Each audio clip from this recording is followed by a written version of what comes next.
Hello and welcome to the Growing Green Landscapes Podcast with Jeremiah Jennings. While still in his early 20s, Jeremiah already runs a successful six-figure lawn maintenance company. Listen in as he and his guests share the things that have brought them success that can help you in your business. As a young entrepreneur in the green industry, Jeremiah emphasizes the tips and tricks involved in running a lawn maintenance business while discussing the principles applying to all small businesses. If you're wanting to grow, become profitable and professional, you're in the right place. And now, here's your host, Jeremiah Jennings.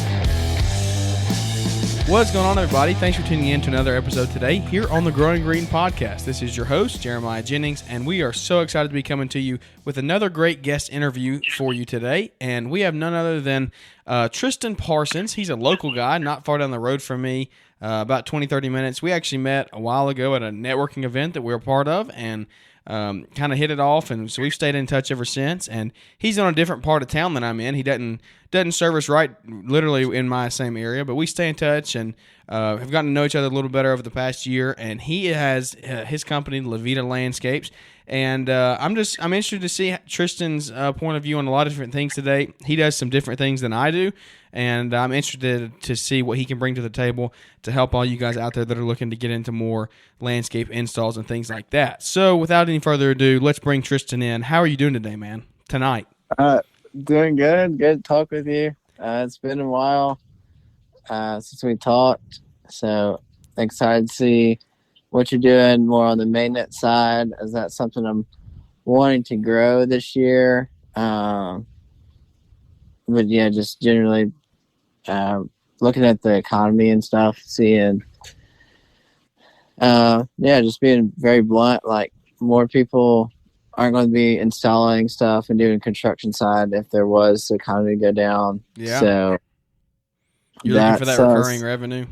Yeah, the recurring revenue. I just this is how I kind of view it is, I compare it to real estate, but your projects and construction, that's like flipping a house, get big chunks, whereas your maintenance contracts, those are your rentals, and essentially mailbox money. It's coming. Yeah, that's a good analogy. I've never thought of it that way. Yeah, so just go do the work, and it'll be there next month and the year after. Yeah. Keep the quality and customer service up. Absolutely, man. Well, those are some really fun topics that I want to get into tonight. Definitely talk about a host of other things, I'm sure. But why don't you just, before we get into that, give us the backstory of Vida Landscapes and kind of your backstory, how you got into landscaping and how old you are and how your business got started. Well, I'll try to keep it short as possible. No, you tell as much as you want. It's an interesting story, so I'm ready for everybody to hear. So, anyways, I grew up and we had about 25 acres that we maintained and over 150 shrubs. So people, I'm younger. I think I'm younger than you, Jeremiah. How old are you? Oh, when's 22. your birthday? Yeah, 22. When is your birthday? What day? What month? September 6th. I was actually born on Labor Day. Oh, man. I had one guy, he's like, there's a reason I knew, he's like, you work hard. And I told him I was born on Labor Day. He's like, it makes sense. Yeah. That's funny. Yeah, that's good. Yeah, you're actually like 2 months older than me. I'm November, so November 26th. So you just beat me. Okay. But you might share birthday with with our kid. Savannah's pregnant, and she is due. Oh, sweet. She is due on September the 5th, which is Labor Day this year. So who knows? Yeah. You might hold out a day and y'all share a birthday. Maybe. And hey, the nice thing is you always have extra. You have a guaranteed 3-day weekend. That's right. You always get to celebrate your birthday. Yeah. Well, everybody gets a day off for your birthday. That's right. Nobody has to plan to take time off. That's good stuff. Go ahead and take it and run with it, buddy. So yeah, like I said, we have 25 acres, and my grandmother lives across the street, and she had probably, I say this and I was just asking her, because we're working on some bigger projects, and I was asking her about her house. We joked and called it Botanical Gardens Junior. And she said, yeah, when we had ours designed and installed, it was like $21,000, and this was probably back in the 80s. So just imagine that. Yeah, that's a lot of money today. Yeah, that's a lot of money today. So just growing up around that, and just was used to coming home and working after football workouts, and my parents would make me and my brother cut the yard, like pretty much all 20 acres every week. So we'd split that up. And so high school, senior year, going around February, I had tore my ACL and was doing therapy and was actually going to go into OT school. Got into OT school. I'll get into that later, how that kind of connects. So was doing that. I went to Subway with my friend at the time, and I couldn't pay for Subway. Wow. I was like, I ain't doing this again. So I was like, I have all these tools at home. So I went and made some flyers, and we went and knocked about 200 doors. And within 3 weeks, we had 15 yards. And that's how we got started. Pressure washing, just anything. About midway through the summer, I didn't really work out with him, but I continued with it. And there was 1 week I absolutely busted my butt. Like towards the end of the summer, I made like over 1,000. It's either 1,000 or 2,000. I don't remember at this point in the week. And I was like, hold up, we actually could make something out of this. Yeah. I'm like, we can actually make some good money out of this. And it was really tempting for me to, at that point, I was about to go to college. I'm like, then maybe not go to college. So yeah, anyways, I just continued 15 yards. And every Friday, I'd go cut. Had like 7 or 8 a week, so I would just go cut them on Fridays. Go watch my brother play his high school games. If I had an odd and end job, I'd go like some pine straw or some shrubs. I'd go do that. Nothing crazy. And rest of 2019, 2018, 2019, and then 2020, I was like, I need to do something to differentiate myself. And so I was like, well, I should get into like the install and design. And I literally walked into it. I was walking to class. I went to UAB, which is University of Alabama at Birmingham, which is downtown. And I was walking to class, and JJ Morley had their shrubs about 1.5 feet out on the sidewalk. Wow. And I got tired of it. And I walked in one day. I was like, hey, can I trim y'all shrubs? And they're like, yeah. They're like, can you do something out front? I was like, yeah. I had no idea what I was doing, man. I spent 40 hours learning the plants just for that one job. So that's what got me started with design and install. Really enjoyed that. 2019, I was big into photography and doing like some Photoshop and some graphic design. So I was able to use those skills and start creating 3D designs for people, for landscaping. So that's kind of how I got started. And I really loved being able, to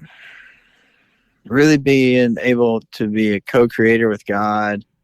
It talks about Genesis 1, in the beginning, he created the heavens and the earth. And then you go down to verse 26. He talks about he's given us dominion over the earth. And so we're called to take care of it. And for me, that looks like working the landscape and the green industry and making them and then you go into Matthew 25:20, which talks about the parable of the talents, then making the most of your talents. Mm-hmm. So applying that to skills, finances, and then relationships, but also with the plants as well. I want to put this plant in the best possible conditions to thrive. Yeah. And someone said this: humans are the only species who do not live up to their full potential. Because a tree, no matter where you put it, it's going to fight as hard as it can to live and grow. To its maximum potential. Yeah. So I was just like, that's crazy. So I want to put that into perspective. In 2020, I kind of came up with the name the creation. And because we're creating, and God, earth is God's creation. Yeah. So, yeah, just really got into design, install 2020. Did about 20 houses in this one neighborhood. Just, I guess now looking back on it, I was like, honestly, I was a little scared, doing a $2,000 project. I was like, this is expensive. Yeah. I was like, these people have $2,000 just to blow on landscaping. Yeah. It's like, that's crazy. And now I'm like, oh, yeah, we'll do that pretty easy in a day. So yeah. So it sounds like you're definitely doing more landscape installs, correct? Oh yeah, we're probably. I mean, honestly, right now we're probably 90% installs and design install, and then last year we were about 80-20. So I want to get back. I know the value of recurring revenue. Honestly, not my favorite thing. It's maintenance, but to me, it's a necessary evil. So, yeah, that makes sense. I mean, and the thing to go along with that is one thing that I thought about back when COVID was happening, and when it started out, we didn't know what was going to happen, and turns out pretty much any home-based business took off and flourished. They didn't really struggle too bad, but the economy never really tanked. The economy stayed okay. The thing with lawn maintenance as opposed to landscape installs or hardscape installs or anything like that is exactly what you're saying. And we were talking about this before the show is if you're doing 100% installs and not any maintenance, what are you going to do when the economy does dry up and money starts running out? And yeah, there's always going to be rich people that are going to spend money on stuff. They're going to buy a pool. They're going to install a pool. They're going to put a patio in. But I feel like you're going to lose a lot of revenue there that you wouldn't have in a good economy. I mean, that you would have in a good economy.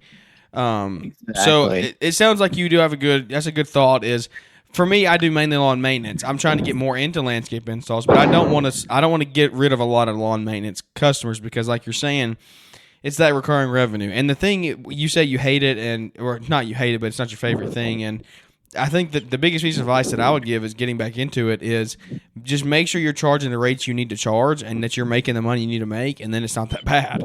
I feel like a lot of people think you can't make money mowing grass, where you definitely can. You just have to do it right. You have to be profitable and efficient and effective and have small routes and charge the right rates. And you can make as much money as you want to make. I agree with that. And yeah, to me, I mean, cutting grass is very profitable. To me, it's not really too hard if you got a decent customer base to go make $500 a day. That is very, very attainable. Yeah, not too bad.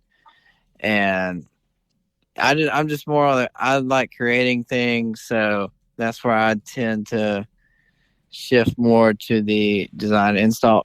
But I look on Instagram and I see these people like cutting grass all different ways. I'm like, okay, like this can actually be an art. Oh, absolutely, absolutely, especially make guys up north. Yeah, they have all that fescue and stuff, and like, yeah, that's what I was talking with. I'm working on a project up in Nashville, like, pretty, I'd say decent sized project. And they were talking about like fescue or zoysia. I was telling them like fescue is going to stripe better and be green year round versus zoysia is going to go dormant in the winter. So,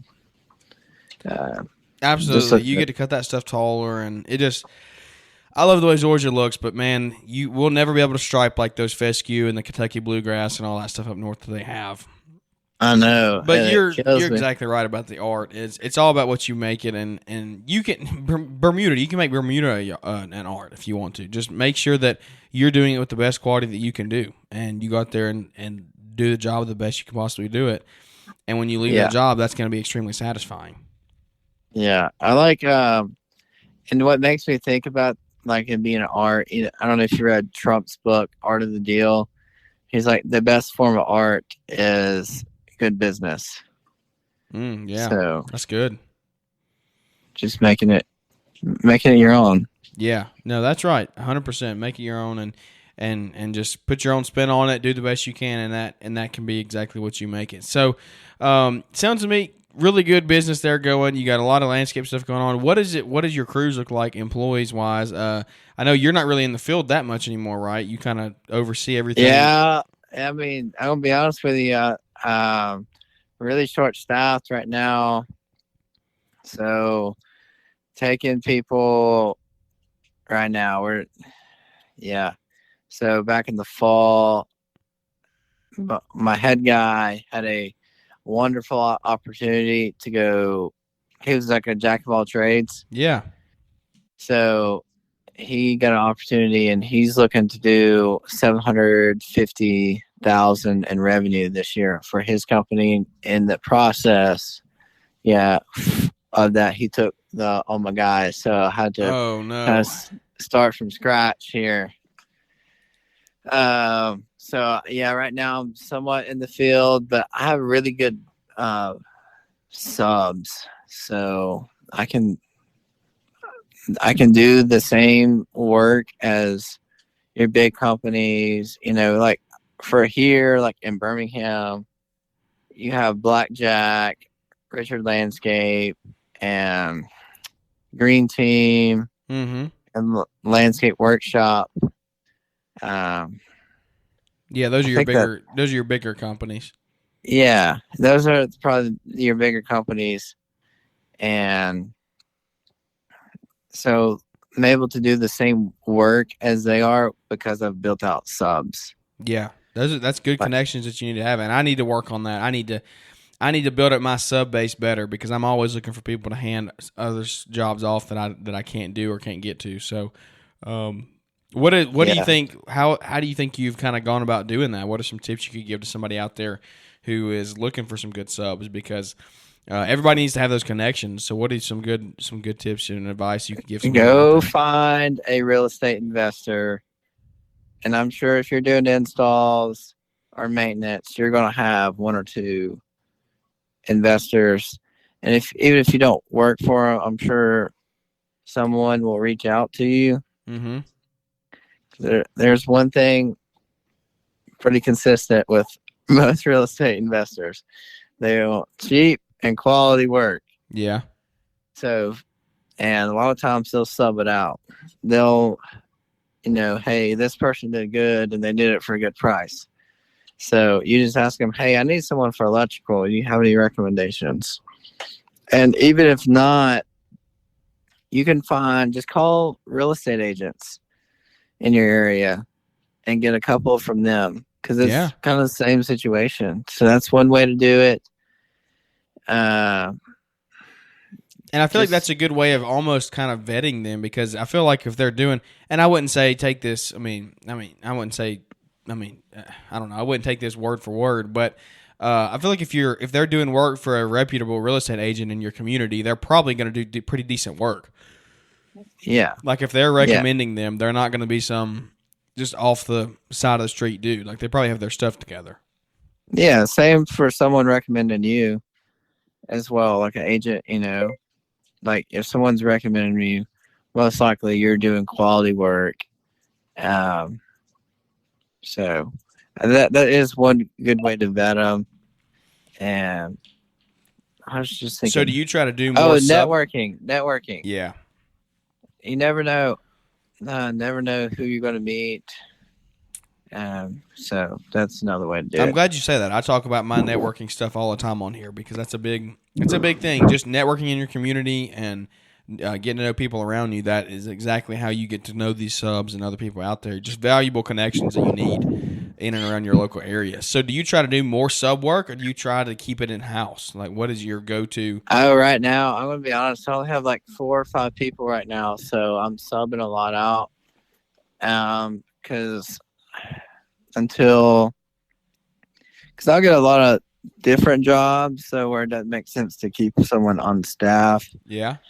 Like I have someone, like I sub, if it's not plants or maintenance right now or enhancements, all the rest of it I'm subbing out. Mostly. Yeah. So like irrigation, stuff like that. Yes. Like, guys, clutch. Give me a great price on it. And yeah, if you can find somebody that you can trust to do it and give you a good price, that is definitely the way to go there, because like you said, you don't have to keep a full-time irrigation tech on for something you're not doing all the time. So with these landscape installs, it sounds to me like you obviously know your plants, you're doing a lot of it. So what does y'all's equipment setup look like? Are you running dingoes? Are you renting your equipment? Do you rent skid steers or do you own stuff? How does that go about? Or are you still doing the old shovel and wheelbarrow thing? Depends on the job. I'll get a dingo, but I'm subbing my grading out like right now for like sod installs and stuff. Yeah, we're working down the south side this week on a slope. Man, back in the summer we did this install. It's like first residential development. You know how that monsoon back in the summer? Yeah. Yeah. It washed out 3 or more. That's more like 5 yards of dirt and plants. We planted 12 plants and only 3 were left. Oh my goodness.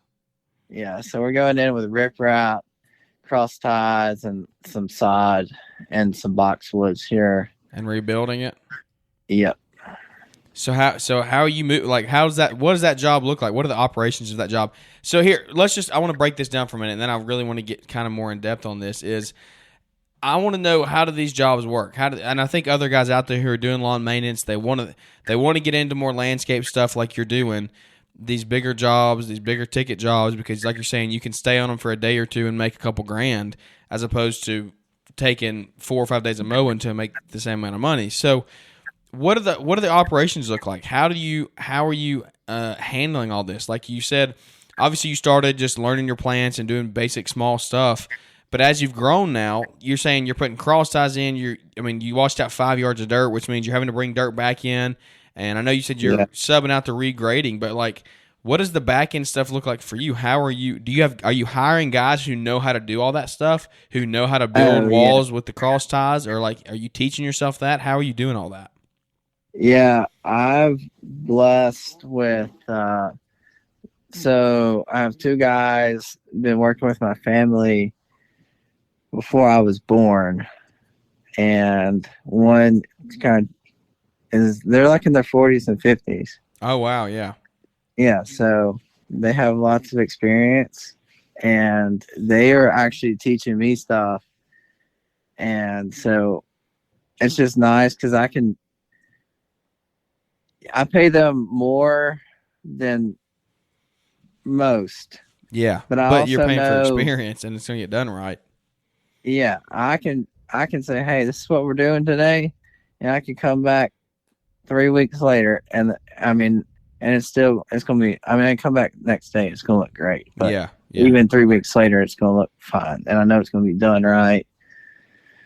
And so you're hiring So, good employees. That's what it sounds yeah, like. yeah. You don't personally know Okay. how to do everything. You're just hiring employees who are knowledgeable enough to know It's how. not what you know, it's who you know, folks. That's right. But the thing is with who you know comes with a higher price tag, like you're saying. You're paying them more than what you would pay some helper out on the lawn maintenance crew. You'd be paying them $15 or $16 an hour. Like I'm sure you're paying them a high class wage. Yeah, I mean, yeah, I'm paying them a good bit. For the yeah. Well, that's good stuff. What else can you add to that about that, like that job, like how are you? So are you just kind of letting them run with it, or do you kind of like try to not micromanage, or do you even have to do much on those jobs? No, with my subs, it's kind of my expectation. Like, hey, either if I'm buying the material, which I really don't like buying the material, I'd rather them buy it, and I don't even have to show up. I'll show up when the job starts, and we'll walk through it one more time before we start. Let's back up, Jeremiah. So today we had a customer. Last week I met with a customer. She wants irrigation and landscape lighting. Okay, I don't have anyone on staff that does either of those. Okay. So we went out today. I said, okay, hey, I'll come back next week with my guys and I'll get you a price. So I walked through it with my subs today and they gave me a price on it, and I'm going to send that out to the customer. And they say, yes, I'll get with my subs on a start date. And then they'll get either one of us or get the material and have it there for the job. And pretty much I don't need to be there. Yeah. How does the payment work there? So like with the subs, I mean, I know a lot of people want to go that route. It's a good option to go. But how do you know like how much to add on? I mean, obviously you have to make some type of profit off of it. So how much? I mean, you don't have to say exactly, but like, are you adding percentages to your subs prices? How does that work? Oh yeah, they're pretty reasonable and they understand the situation. And so you kind of look at maybe like some industry standards as well. And kind of looking at some of these jobs now, I'm like, I know what to charge. Yeah. But like, what do you put? If say your sub charge says it's going to cost us $1,000 to do this job, what are you going to tell the customer? $1,200 or $1,700? Like, what kind of percentages are you adding on top for yourself? Because it really depends on the job. Okay, so just varies job by job. Yeah, so I'll be honest with you here. Like sub, he told me $750 a sprinkler head, or a zone. So I'm probably going to charge $1,250 a zone. Okay. So, and that $750 is with labor and material. So I'll probably make $2,000. This place had two zones, and then so I'll make like $2,000. The only thing I did was sell the job. Yeah. So how have you gone about learning what to put on top? Those percentages, like you said, industry standards. Is that something you just picked up over time, or like how do you find how do you go around finding all that stuff? More so like looking at industry standards, but also like kind of knowing like, hey, this. I hate to say it, was also what you charge in one area is going to be different. Absolutely. You got to know your clientele. You got to know your basis, and so that has an effect on it too. Yeah, because they're their price isn't really going to change because they're probably giving you bottom dollar. Mm-hmm. So it just kind of varies. Yeah. That's good stuff. That's interesting stuff that I know a lot of people are probably looking to get into out there in the sub world, and kind of some more install stuff like you're doing. So, hey, here's one way to do it. Straight up, you call someone, get you a quote. Call 3 companies, and tell them the same job, and you could base your pricing off of that. Yeah, that's good. Yeah, that's good. You can just kind of tell off of other companies, and I know people that do that.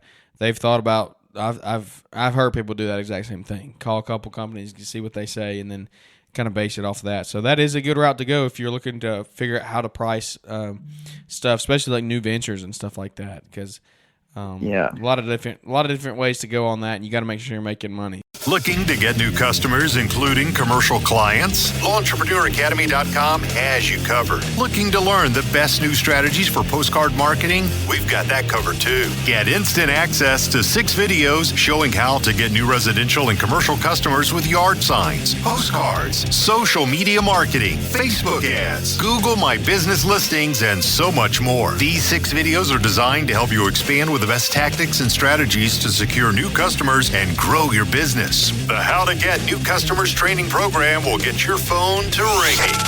Hello? Visit LawEntrepreneurAcademy.com and pick it up today. Hey there, fellow lawn and landscape business owner. Do you work hard all year for your freedom, but still feel as if your money controls you? Unfortunately, because you can't give bookkeeping your full energy or focus, it just sits there most nights untouched, continually haunting you. Because your business demands your time elsewhere, you need a personalized bookkeeping solution dedicated to your industry. Gulf Coast Bookkeeping, now known as the Landscaping Bookkeeper, is dedicated to giving your time and peace of mind back through our monthly bookkeeping service. You can begin this partnership with us today by going to www.gulfcoastbk.com and scheduling a 15-minute call. We want you to become a confident and informed business owner. We'll take care of your green so you can take care of theirs. Schedule a 15-minute call today at www.gulfcoastbk.com. Well, I want to transition here a little bit. Let's go over to landscaping to lawn maintenance real quick. You said you wanted to get into that some more this year. What are some goals? Like, what are you trying to do there, and how are you going to be more efficient and kind of take it and build that recurring revenue? Goal is, which I'm sure you already hear, Jeremiah, is 100 clientele, like 100 contracts, monthly contracts, with a $200 minimum. Wow. And you want to do that in 2022 or just like overall? Yeah, in 2022. Wow. That's a big goal. It is a big goal, which would be, we're about 30 right now, so that would be a big jump there.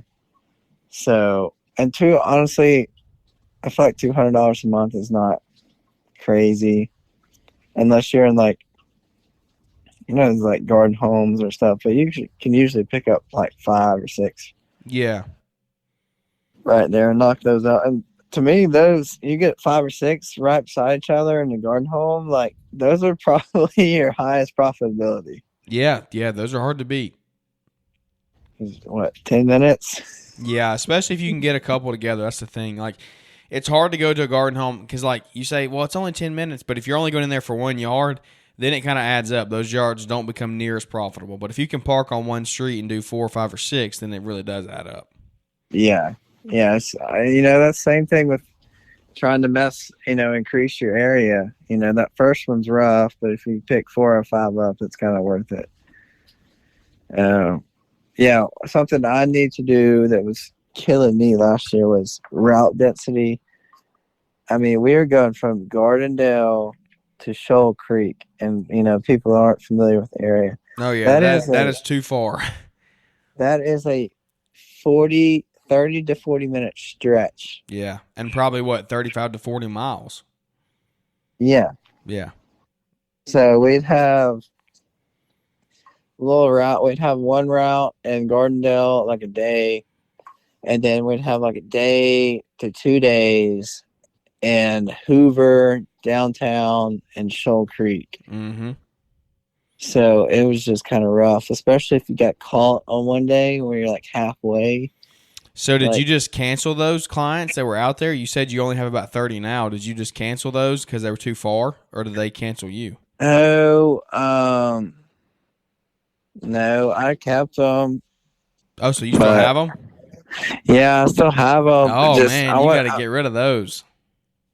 Yeah, You got to get but close at to the same home. time, if I pick five or six more up, it really makes it worth that drive. Yeah, I guess debatable. Everybody has different opinions on it, but yeah, I mean, yeah. I mean, because some of these are like bigger houses. Yeah, if you're in good neighborhoods, as long as you're not driving out there for garden homes, that's the thing. Oh no, these are like 600,000 plus. Yeah, if you're in Shoal Creek, you're probably going to be getting some pretty decent homes. So, well, that's awesome, man. That's a big goal too. I mean, you're looking at adding a big chunk of change to your revenue there for the year. So, hopefully, what do you plan to do? How do you plan to market to do that? Marketing, that's something I'm really been thinking about. Like, how do I want to go about marketing that more? And I thought about like Facebook and pushing it more on a website that I'm going to have ready in the next couple weeks. Yeah. So I don't know. You have any suggestions on how you do that, since you're definitely more on the maintenance side than I? Yeah, I mean, so what we do, and I know a lot of guys out there do the same thing, is definitely word of mouth is huge. Obviously, I mean that's the biggest. I think that's the biggest and will always be the biggest way of and referrals. best. Yeah, and best. Yeah, most effective, I think. But a lot of people do postcards, man. Especially if you're wanting to be route dense. A lot of people do EDDM stuff, and they pick a target. You can target your neighborhoods really tight at the house, and I mean the math on those is a 1% return. So if you want to pick up 100 new clients, then you mail out, what is that, 100,000? No, is that right? No, what is that? Is that 1% of 100? I'm bad at math. No, it'd be 1,000. 1%, not? 1%. I don't know. This is real live. This is live stuff here. No, that's 1,000. Is it 10,000 or 1,000? You have to mail out 1,000. Yeah. Yeah. So yeah, because wait, no, that's 10,000. It's 10,000. That's right, 10,000. So there we go. That was a big. Oh man, that was a struggle there. It's late at night, guys. We're gonna call that. That's our excuse for not knowing 1% of 10,000. But so yeah, I mean 1% return is what you typically get on that, 1 to 3%. So you can mail out 10,000 postcards, and you're pretty much guaranteed to get your 100 customers right there. And that's good. Yeah, I mean that's one way to do it. It's an investment up front for sure, but I mean you can. So what kind of investment are you looking like on that? And then something I thought about is when I do that is putting like a QR code. Yeah, to scan. To scan. I know that probably costs more, but it takes them to their website, your website, or your social media, and that's something. Yeah, instantly they're seeing they're interacting. That's huge. No, that's right. And we actually have had a local chemical company near us just do that. They've got new postcards printed up, and they have put the QR code on their thing. So now you can scan it, go straight to their website. You can get an instant quote right there because they do just Google, like they have a system that does instant quotes. So we couldn't do that in our field, but yeah, that's a good. I mean, it's a great idea. And honestly, the investment, you'd be looking at a couple thousand, I think $2,000 to $3,000 there probably. And don't hold me to that. Like I said, that's off the top of my head, but it just depends. I don't know. It depends on how intricate you get with the designs. And I've never personally done EDDMs. I've done postcards before that I've handed out, but I've never personally had it mailed out. So I don't know the exact cost in there, but from what I've heard from other people that have done it, $1,000, $2,000 probably. Maybe 3,000 something for that high of. I mean, for 10,000 postcards to go out. But in the grand scheme of things, if you're touching 10,000 doors, it's not really that much money to get that big of an impact. So That's a good option. I mean, that's one of the most popular. Entrepreneur Academy. Obviously, everybody listening in knows Entrepreneur Academy, and they partner with us here, Brian, and everything they have there. So he has his postcard designs there. That's a great option. You could go check out them there, because Postcard Mania works with them, and then they do everything for you. So you just have to put your info in there, nice. and put your info in, and then they take it and run with it. So. We'll catch up on that after the show today, and we'll get you there. Maybe they can help you out, and maybe that'd be a good route for you to go this year. But yeah, just look at you. 100. This is how I said 100 times 200. That's 200,000. So what's $3,000 on 200,000? Oh man, I don't even know. I'm just saying, like. Not percentage, just think about it like that. Oh yeah. What's $3,000? Yeah. You're right. If it lands you that much, then it's nothing. I mean, yeah, it's worth every dollar. So, yeah. And I mean, the math is there. That's the thing is 1% to 3% is what's. I mean, that's pretty much guaranteed. That's what it is. Yeah, and going back to that, getting back on the, you do the same thing. So I got this from Melosi up at the Marty Grunder's Grow Group event a couple weeks ago up in Nashville. So let's say we're doing a project at your house, Jeremiah. We're going to mail your neighbor a letter and say, hey, whatever their name is, hey, we're working at Jeremiah's house. Let us know if there's anything we can do for you going forward in the future. Oh wow, that's a good approach. I've never thought about that. Yeah. And then another thing they said is like, hey, you did this install. Let's say you did a patio with a fire pit, right? Mm-hmm. You have them over, you like host like an event over there. Yes. And you give them like a towel or and you have food and everything. You bring it all, and you're not over there to necessarily sell. I mean, you're just over there to hang out, and you're like, oh, you let the customers talk for you. Yep. So that was something I took away from that. Yeah, that is a great way to market your product and yourself, because I know a lot of people that do hardscaping and things like that. That is a route they go when they put in a new patio and a new entertainment area out back. Then they will do that exact same thing. They'll get people. The client will host a party, and then they'll come to the party. So they're there, and they can talk about the product and everything they did, and then it just turns into a really good thing for them as well. So that is definitely a good way to look at it. So those are some cool ways to market, I guess, and definitely some cool ideas there. Calling the neighbors and stuff down the street. Make sure you use their name, because if not, you're just another company. You got what I'm saying? That's right. You have to be personable. Very personal, because you're working to the neighbor, and something you don't know. If you don't know their name, Landglide is a great app. It's $5, and you can find out who the owner is and their name. And it shows you like the county records and all that. Really? So what was the name of that? Landglide. Okay, cool. We might have to put that. I might put that in the show notes. I've never heard of that. So what does it do? You pay $5 and it tells you who owns the properties and stuff? Yeah. So if you want to be really personal with getting those maintenance, contracts or projects, say, hey, we'll say Mr. Jennings, hey, we wanted to know if we could help you with servicing or maintaining your property. Yeah. If you would, give us a call at this number, and we'd love to talk with you. Wow, that is, yeah, I did not know a thing like that existed. Yeah, it's great. I picked it up from Real Estate Investor as well. See, that goes all the way back to having connections and networking, though. Oh, yeah. If you didn't know that person, you would have never found out about it. So yeah, and that's what, I went to this entrepreneurial organization, competition for Birmingham, and they were like, how do people know you? Because I didn't do any marketing last year. I just did solely referrals. Yeah. And they're like, well, how do people know you? And I'm like, what does it matter if a ton of people know me or I have quality people that know me? That's right. Just the right people need to know you. Yeah, the right people. Exactly. So I'm like, so I am going to do some more marketing this year, but I've already built a good base because of meeting the right people. Like you said, networking. Yeah. Yeah. That's key.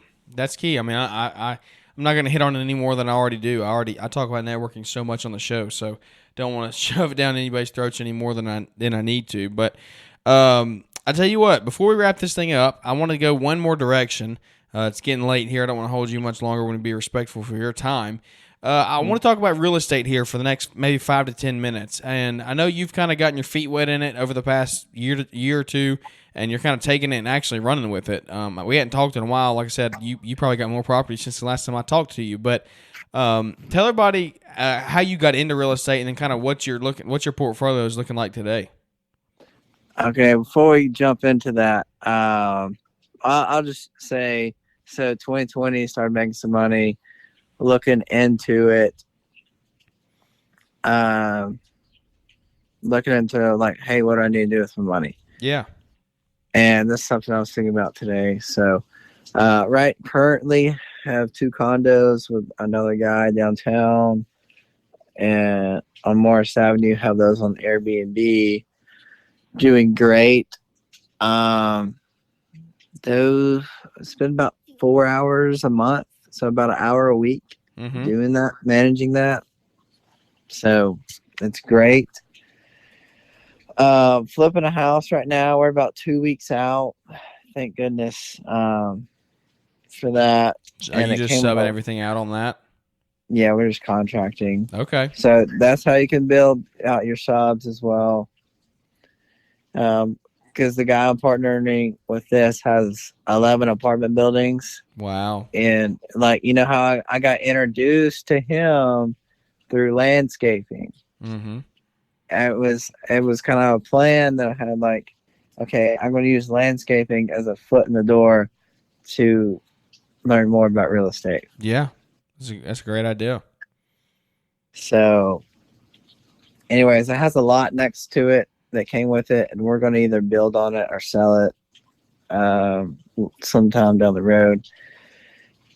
And I'll be blunt with you here, like, hey, do not, if you have business, just improve on what got you to where you're going before you try to jump into something else.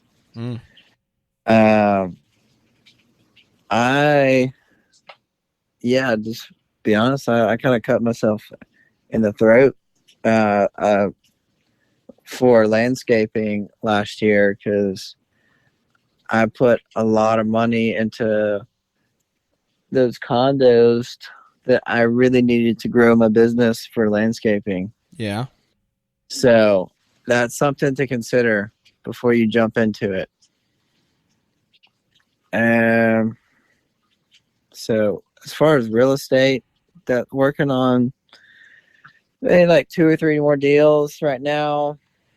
So how did you get into it? Talk to the person out there that is the small landscaper. You got a company making a little bit of money, like you're saying, need to find something to do with your money. That's kind of the point that I'm at. I'm to the point where I want to maybe get into a little bit of real estate here and there. Okay. But trying to figure out how to even get into it. So what is some advice you would give to somebody out there who is, like I said, just wanting to get into it? How do you even go about doing it? House hack the heck out of it, right? Yep. So that, if you're not familiar what it means, house hacking is buying a single family duplex, triplex, or quadplex, because FHA and conventional loans will allow you to put 3% down on those properties, on those type properties. Yep. So rough ballpark here, $250,000. Okay, $300,000 property. You're looking at $9,000 down payment. Mm-hmm. If you get 3, yeah. Yeah.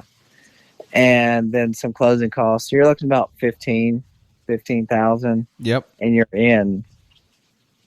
And then so you live in one side or in one unit, and you rent out the rest. Yeah.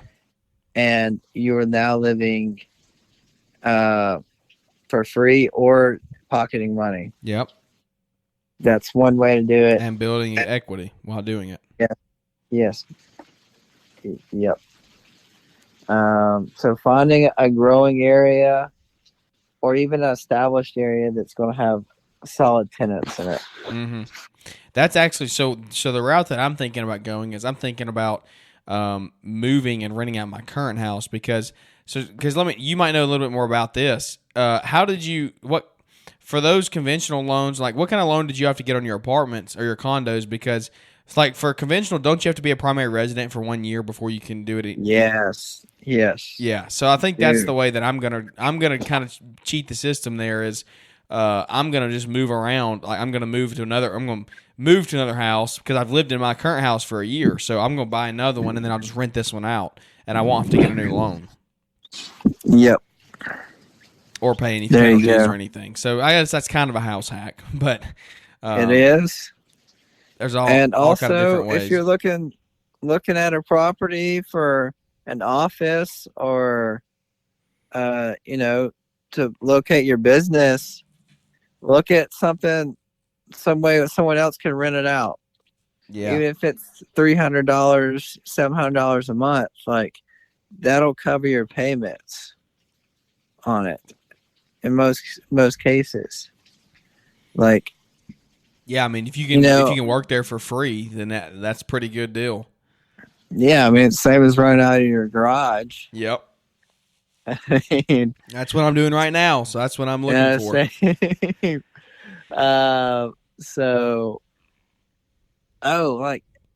Most people that are. Now I'm thinking about this. I'm actually getting very intrigued about this because we have 20 acres that are pretty flat. Mm-hmm. Go spread some gravel out and say, hey, you can park in your RV here and charge them $200 a month. Yeah, it's not or a bad trailer idea. Or their boat.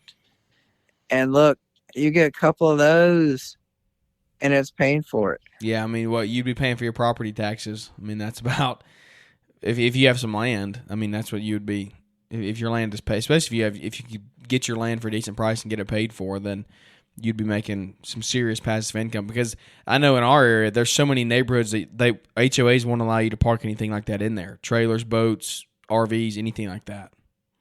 Hey, thank God for unincorporated America. That's right. My in-laws live.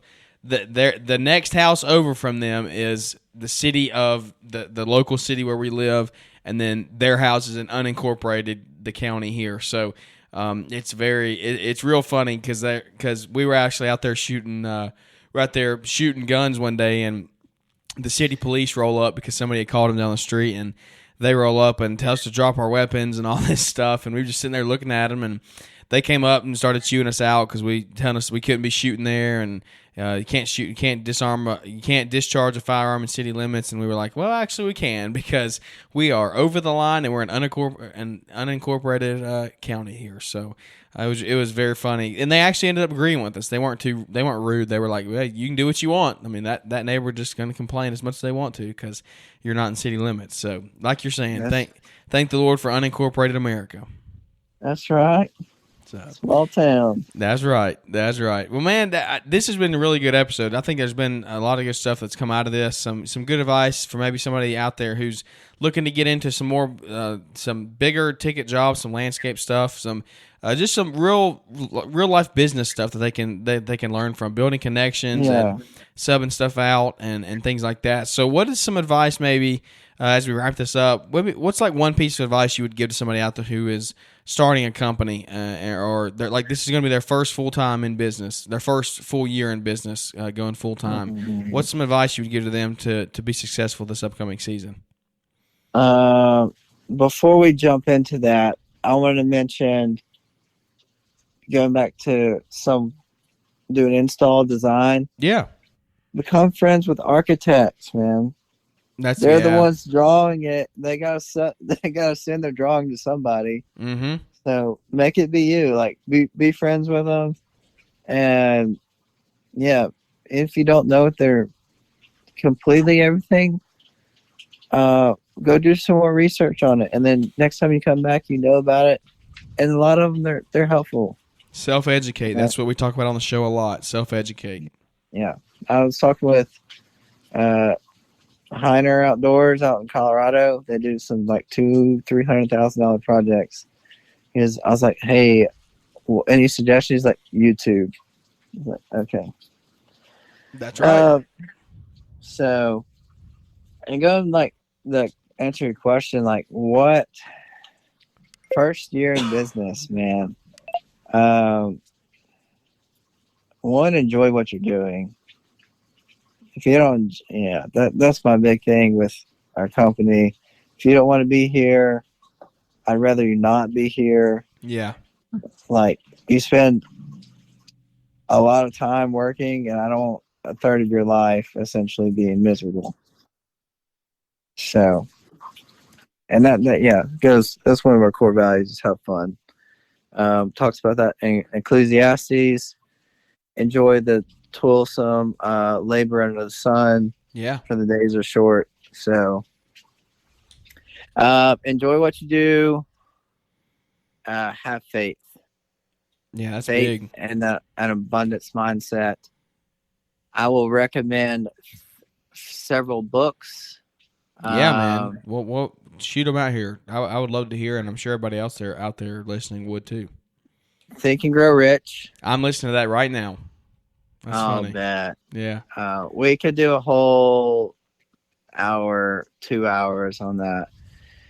Just the abundance mindset. So Think and Grow Rich, How to Win Friends, Influence People. Yep. 7 Habits of Highly Effective People. Never Split the Difference. Great book on negotiation. And I'm trying to think. There's probably one I missed. But those 4 are really good. Negotiation, and the others are with people and your mindset. So your mindset is important because it affects everything else around you. Yeah, absolutely. Affects the way you live your life. Yeah.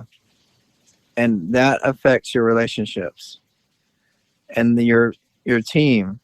If you're not effective with your team, I was telling someone this last night, you can't be efficient with people. You can only be effective with people. Yeah. People aren't robots. As much as sometimes we want them to be robots and cut in a straight line every time at 20 miles an hour. It's just not going to happen. Not going to happen. So the books, How to Win Friends and Influence People, great for sales and just teams. Same with 7 Habits of Highly Effective People. That's more on your daily habits and how you interact with others. And then Never Split the Difference. Fantastic book on negotiation. Good deal. So, I'm going to go check those out personally. Hopefully somebody else out there will too. The negotiation one sounds pretty cool. I haven't heard of that one. And that one, I think as a business owner, you need to know how to negotiate. Yeah, and the co-author wrote a book. It's called Ego, Authority, Failure, and it's kind of the physiology and psychology of negotiating. So how like the chemicals and everything affect the brain. It's something that really intrigues me. Yeah, is how the brain works. And interesting stuff. You could, like you're saying, you could go on a whole another hour or two podcast about that. Maybe when I finish Think and Go Rich, we'll get on here and talk about it again one day. Let's do that. Have a whole episode or something. We'll see down the road what it brings us. Well, I got one final question for you, and as we wrap this thing up for the final time here, I noticed that a couple times. One final question we always ask all of our guests is, what is your why? It goes. I have several whys. number one is our mission statement is using creation to glorify the Creator. And everything we're doing, we'll be glorifying the Creator, and adding value, giving life is the way we do that. And that's kind of the name La Vida. Vida means life in Spanish. So we're wanting to add value, give life to people in their homes and through our relationships. That's why. Another why is for future family. I want my wife or future wife to not have to work, but work only because that's what she wants to do. The biggest why is I want to have a big company and be able to talk about Jesus to millions of people and share the gospel. So that's the biggest why for me. It doesn't get any more important than that. Yeah, and like one thing I didn't mention is, I mentioned I was in occupational therapy school and I didn't finish it because I wanted to do landscaping. So now I'm working on a horticultural therapy certificate and creating sensory gardens for people with disabilities, like using landscapes for that, like different plants and that type stuff. Really? That's awesome. Yeah. We'll talk more about it. And, it's not something really big in the industry right now, and something I think is going to grow as people move to a more like natural remedies and that type stuff. Yeah. That's the way a lot of people are going in a lot of different things is natural, all natural. Yeah, that's right. Learned a couple different things. So I want to be able to give $100,000 a month away. That's awesome. That's a big number. Yeah, it's a big goal. Because at some point, your quality of life doesn't change. So once you make X dollars, I just plan to give it away. Yeah, man, I'm on the same boat there. The more we make, the more I plan to give. It's going to be so rewarding, and it already is. A little bit that we can give away now is already so rewarding. Yeah, and I think something that Melosi was doing and something I thought about was like profit sharing is one way to do that. And it gives your team members, crew members, an ownership mindset as well. Yeah. That's 100% correct. So, and you need them to have a bigger mindset if you want to continue to grow to that revenue. Yeah, and not only that, it gives them more pride in the work and also thinking like you. Yep. Because there's only one of you, and if you can have 50 people thinking somewhat like you, that's going to increase your profits, your quality, and everything. Like, it's just going to improve, or should. Yeah, it'll take your business to the next level. That's 100% true. So, well, that's good stuff, man. We are already sitting here at an hour, and I don't want to take any more of your time. So, is there anywhere we can find you on social media? Are you out there on Instagram or anything for people to go look you up? Yeah, you can look me up. I honestly don't know that we have any or much content at all, and that's something I'm going to start doing this week. Yeah, because we've got some big projects coming up, and so I want to start kind of sharing that with people. Well, where can they find you? What's your Instagram handle? It is La Vida Landscapes, and it's LA.Vida, VIDA, period, landscapes. Awesome. On Instagram. Awesome. Well, if you're out there listening and you've enjoyed this conversation, you want to see some more of Tristan's work, go check him out on Instagram there at Vida Landscapes, and we'll put his link down in the show notes today if you want to just go click on that, and it'll take you straight to it. But Tristan, thank you so much for your time tonight, man. It's been an honor to have you on the show. Yeah, I enjoyed, getting to talk with you, and look forward to, continue our relationship and learn more about your business and helping one another grow green in the industry. Absolutely, man. I love it. I'm looking forward to it. Looking forward to where the future takes us. So, thank you so much for your time, and thank you to each and every one of you who is listening to the show today. And I hope you have enjoyed it. It's been a longer one, but I think there's been some really good content packed in here, and I think you can learn a lot from it. So, if you enjoyed it, would you leave us a rating and review? And just a quick 25 to 30 seconds there will really help us and boost us in the rankings to get the show out there to more people and help continue to grow the community one relationship at a time. So share it with your friends, give it a big thumbs up, and we would be very, very appreciative. Thank you to today's show sponsors for partnering with us and making this show possible each and every 2 times a week on Wednesdays and Fridays. And it's been a joy doing this thing. And we are looking forward to the spring here and what we got coming up in 2022. Y'all stay tuned for some really good content coming up right around the corner, and it's just going to be a really fun season ahead. So thank you all for listening in, and we will catch up with everyone here on the next episode. Thanks for tuning in to the Growing Green Landscapes podcast. We know you have many other podcast options to choose from, and don't take it for granted that you chose to spend some time with us today. You can connect with Jeremiah Jennings at Growing Green Landscapes on Instagram or use the link in the show description. Don't forget to smash the follow button on the podcast and leave those 5-star ratings and reviews. We hope you crush it in your business and hope to catch you on our next episode.